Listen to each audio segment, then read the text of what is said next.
राहुल गांधी ने प्रधानमंत्री नरेंद्र मोदी को बताया महंगाई मैन और भाजपा को लगी जबरदस्त मिर्ची। मिर्ची इस कदर लग रही है दोस्तों कि राहुल गांधी को अराजक बताया जा रहा है। उधर अरविंद केजरीवाल कह रहे हैं कि यह सरकार बुरी तरह से अमेरिका से डर गई है। कायदे से सरकार को रूस और ईरान से तेल खरीदना चाहिए ताकि पेट्रोल का संकट ना रहे। जैसा कि आप जानते हैं दोस्तों, ₹7.5 पेट्रोल और डीजल की कीमत बढ़ गई है। और इसी मंच पर आज सुबह मैंने वो कार्यक्रम आपको दिखाया था। मगर लोगों की समस्याओं का जवाब भाजपा के पास क्या है? लोगों की समस्याओं का जवाब भारतीय जनता पार्टी के पास यह है कि विपक्ष को अराजक बताओ, जॉर्ज सोरोस का एजेंट बताओ, या फिर अपने आईटी सेल के जरिए पाकिस्तान की साजिश बताओ। और मैं ऐसा क्यों कह रहा हूं दोस्तों? एक छात्र है वेदांत, उसने यह कहा कि जब सीबीएसई के नतीजे आए तब वो जो उम्मीद कर रहा था उसे उस हिसाब से अंक नहीं आए थे। और उसके बाद जब उसने रीइवैल्यूएशन के लिए अपना पर्चा दाखिल किया तो उसके बाद भी जो उसका रीइवैल्यूएशन आया उसमें उसका पर्चा नहीं था, किसी और का पर्चा था। यानी कि साफ तौर पर एक किस्म की अराजकता अगर कहीं है तो हमारी शिक्षा व्यवस्था में है। आप जानते हैं उसके जवाब में भाजपा के आईटी सेल ने क्या किया, भाजपा के प्रचार तंत्र ने क्या किया कि वेदांत भारत का नहीं है, वो पाकिस्तान का रहने वाला है, वो जॉर्ज सोरोस का एजेंट है। इस तरह की तमाम चीजें कि वेदांत झूठा है, गलत है। सबसे बड़ी बात, भारतीय जनता पार्टी का न सिर्फ आईटी सेल बल्कि इनसे जुड़े हुए पत्रकार भी कहने लगे कि वेदांत जो है वो झूठा है, वो भारत का नहीं है, भारत को सिर्फ बदनाम किया जा रहा है।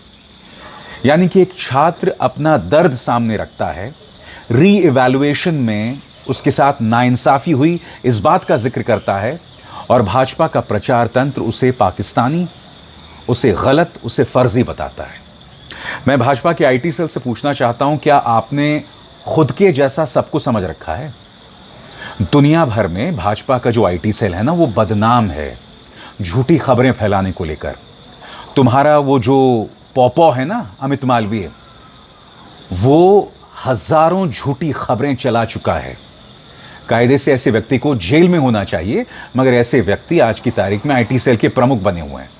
और तुमने क्या अपने जैसा सबको सोच रखा है? सबसे बड़ी बात दोस्तों, जैसे कि आप देख सकते हैं, वेदांत का इंटरव्यू एबीपी न्यूज ने किया, एबीपी न्यूज ने किया। और शुक्र है कुछ पत्रकारों को शर्म आ गई और उन पत्रकारों ने अपने उस ट्वीट को डिलीट कर दिया जिसमें वो वेदांत को फर्जी और नकली बता रहे थे। राहुल गांधी ने प्रधानमंत्री नरेंद्र मोदी पर तो प्रहार किया ही है, वेदांत का मुद्दा उठा रहे हैं। और राहुल गांधी ने वेदांत के बारे में क्या कहा, मैं आपको पढ़ के सुनाना चाह रहा हूं आपकी स्क्रीन पर। मोदी प्रधान की जोड़ी ने एक और संस्था को धांधली का प्रतीक बना दिया। दशकों में पहली बार सीबीएसई बोर्ड परीक्षा पर इतने गंभीर सवाल उठे।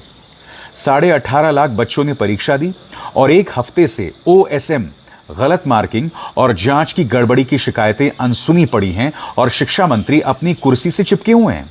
एक 17 साल का बच्चा जिसकी कॉपी गलत जांची गई, न्याय की उम्मीद में सोशल मीडिया पर आया, मगर उसे मदद नहीं, गालियां मिली। बीजेपी के आईटी सेल ने उसे एंटी नेशनल कहा, सोरोस का एजेंट कहा, डीप स्टेट का हिस्सा बताया। एक 17 साल का बच्चा अपने भविष्य के लिए आवाज उठाता है और बीजेपी उसे देशद्रोही बना देती है। सच यह है कि मोदी सरकार युवाओं और जेनजी से डरती है क्योंकि वो अब सवाल पूछ रहे हैं, और जो सवाल पूछे उसे सरकार बदनाम करती है, डराती है, कुचलती है।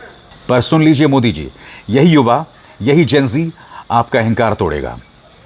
यही वजह है दोस्तों कि कॉकरोच जनता पार्टी एक डिजिटल क्रांति सामने आती है।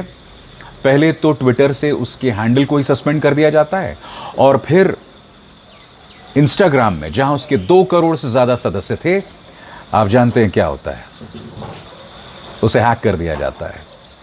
कितने शर्म की बात है। देखिए, एक बार फिर देखिए, वेदांत का इंटरव्यू एबीपी न्यूज कर रहा है।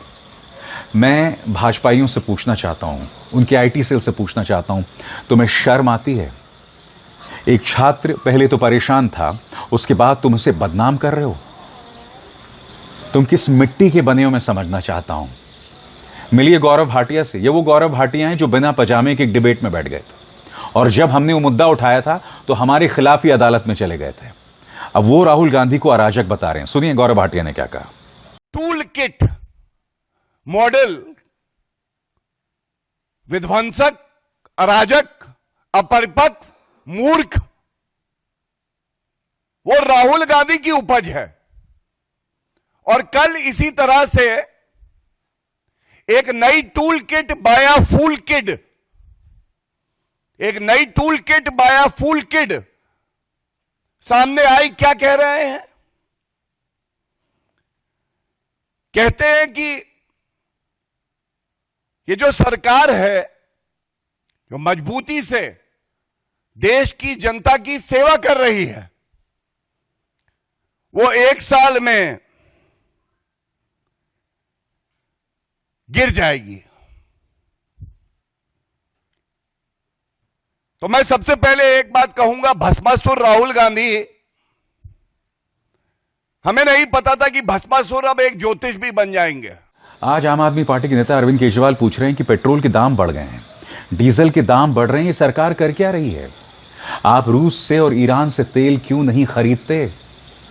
इससे पता चलता है दोस्तों कि अमेरिका का किस कदर खौफ है। क्योंकि मुद्दा क्या है? गौतम अडानी पर एक अदालती केस था, उसके बाद रहस्यमय तरीके से वह केस खत्म हो जाता है। क्यों? क्योंकि गौतम अडानी डोनाल्ड ट्रंप का वकील जो हैं वो रख लेते हैं। बात वहाँ ख़त्म नहीं होती। गौतम अडानी करोड़ों रुपया देते हैं अमेरिका को, जिसके ज़रिए वहाँ 15,000 नौकरियाँ जो हैं वो पैदा होंगी। नतीजा, वो केस रहस्यमय तरीके से गायब हो जाता है। आज अरविंद केजरीवाल कुछ सवाल पूछ रहे हैं और मैं चाहता हूँ आप उसे सुनिए। आज फिर उन्होंने पेट्रोल और डीजल के दाम बढ़ा दिए। 2.5 रुपए औसतन पूरे देश में बढ़ाए हैं। चौथी बार बढ़ाए हैं पिछले कुछ दिनों में। लगभग 7.5 से 8 रुपए पेट्रोल और डीजल के दाम बढ़ गए पिछले 10-15 दिन के अंदर। रशिया और ईरान हमें सस्ता और पर्याप्त मात्रा में तेल और गैस देने के लिए तैयार है। क्यों नहीं खरीद रहे हम लोग उनसे? मैंने आपसे 2-3 दिन पहले पूछा था, क्या हमारे देश को रशिया और ईरान से तेल और गैस खरीदना चाहिए? लगभग 97% लोगों ने मुझे कहा कि हाँ, हमें खरीदना चाहिए। जब हमारे देश के लोग काम मांग कर रहे हैं कि हमें ईरान और रशिया से तेल और गैस खरीदना चाहिए, वो हमें सस्ता दे रहे हैं, पर्याप्त दे रहे हैं, तो हमारे देश के प्रधानमंत्री की क्या मजबूरियां हैं जिसकी वजह से वो तेल और गैस रशिया और ईरान से नहीं खरीद रहे? मैं आपसे पूछना चाहता हूं, आपको क्या लगता है प्रधानमंत्री जी रशिया और ईरान से तेल और गैस क्यों नहीं खरीद रहे? 140 करोड़ लोग इस वक्त दुखी हैं। 140 करोड़ लोगों के घर का खर्चा नहीं चल रहा। महंगाई बहुत ज्यादा हो गई है। प्रधानमंत्री की वो कौन सी मजबूरियां हैं जिसकी वजह से 140 करोड़ लोगों को ये दुख झेलना पड़ रहा है? मुझे कमेंट्स और डीएम में बताइएगा। और अब एक जरूरी संदेश, सच के इस सफर में मेरा साथी बनिए, मेरा चैनल ज्वाइन कीजिए और इनमें से एक विकल्प, एक ऑप्शन चुनिए। शुक्रिया। राहुल गांधी एक कदम आगे गए। उन्होंने सीधे प्रधानमंत्री पर हमला करते हुए कहा है कि प्रधानमंत्री तो महंगाई मैन है। बकौल राहुल गांधी आपकी स्क्रीन पर। महंगाई मानव मोदी का फिर से हमला। पेट्रोल डीजल के दाम किश्तों में बढ़ाते हैं ताकि चुपके चुपके आपकी जेब कटती रहे। मैं महीनों से आर्थिक तूफान आने की बात कह रहा था, मगर मोदी जी तब हमेशा की तरह चुनावों में व्यस्त थे और चुनाव खत्म होते ही पेट्रोल डीजल 8 रुपये महंगा कर दिया और ये बढ़त होती ही जाएगी।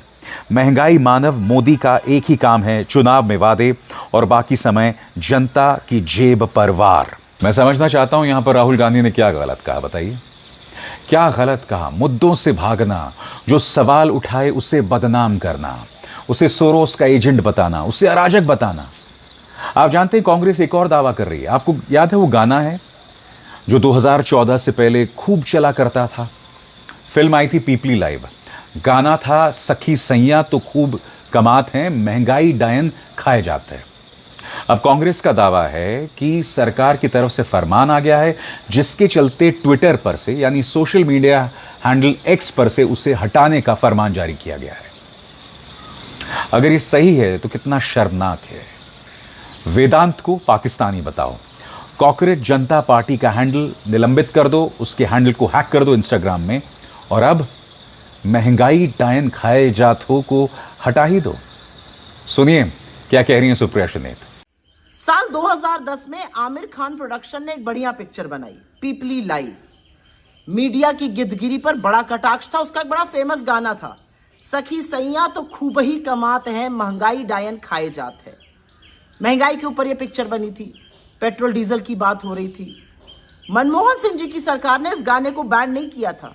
तमाम टीवी चैनल रोज शाम को मजमा लगाते थे, इस गाने को खूब बजाते थे, सरकार से ढेरों सवाल पूछते थे। अब क्योंकि फिर से महंगाई की मार से लोग त्रस्त हैं, आमिर खान प्रोडक्शन ने कल सोशल मीडिया पर इसको दोबारा से शेयर कर दिया। लोगों के आक्रोश को मानो आवाज मिल गई, वायरल होने लगा, लोग इसको शेयर करने लगे। लोगों का गुस्सा तो फूट ही रहा है। पेट्रोल, डीजल, एलपीजी, ब्रेड, दूध सभी की कीमतें बढ़ रही हैं। तो मोदी सरकार ने क्या किया? महंगाई पर काबू पाना प्राथमिकता नहीं है। प्राथमिकता क्या है? महंगाई डायन खाए जात है गाने को डिलीट कराना। तो सोशल मीडिया पोस्ट से उस गाने को डिलीट करवा दिया गया। खैर, विनाश काले विपरीत बुद्धि, वो वायरल हो ही रहा था, डिलीट कराने के बाद उस पर और ध्यान जा रहा है और वायरल हो रहा है। और मेरे हिसाब से तो गाना बदल चुका है। बेरोजगारी और महंगाई की दोहरी मार के बाद अब गाना होना चाहिए सखी सैया तो नईखे कमात है, नहीं कमा रहे हैं और महंगाई डायन खाए जात है। ये असलियत है। महंगाई से जनता त्रस्त है, सरकार की प्राथमिकता सखी सैया तो खूब ही कमात है, महंगाई डायन खाए जात है, गाने को डिलीट कराना है। मैं कह रहा हूं ना दोस्तों, इससे ज्यादा शर्मनाक बात कुछ नहीं हो सकती जब सरकार आपकी सवालों का जवाब ना दे। सवालों का जवाब देने के बजाय आपको एंटी नेशनल कहे। और शॉकिंग बात यह है कि कई लोगों ने धर्म का धतूरा इस कदर चाटा हुआ है कि वो अब भी हकीकत नहीं देख पा रहे हैं। आप लोग यानी भाजपा का प्रचार तंत्र मुझे चाहे जितनी भी गाली दे, मैं लोगों के मुद्दे उठाता रहूंगा, मुझे इस बात की परवाह नहीं है। ये मुद्दे जरूरी हैं।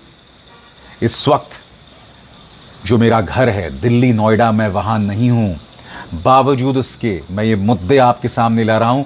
आप मेरे पीछे के नज़ारे को देखकर इस बात को महसूस कर रहे होंगे कि मैं दिल्ली नोएडा में तो कम से कम नहीं हूं, क्योंकि इतनी ग्रीनरी वहां पर नहीं होती है, इतनी हरियाली वहां पर नहीं होती है। मगर हां, इस सरकार से हम सवाल करते रहेंगे, ये मेरा वादा है। अभिसार शर्मा को दीजिए इजाजत।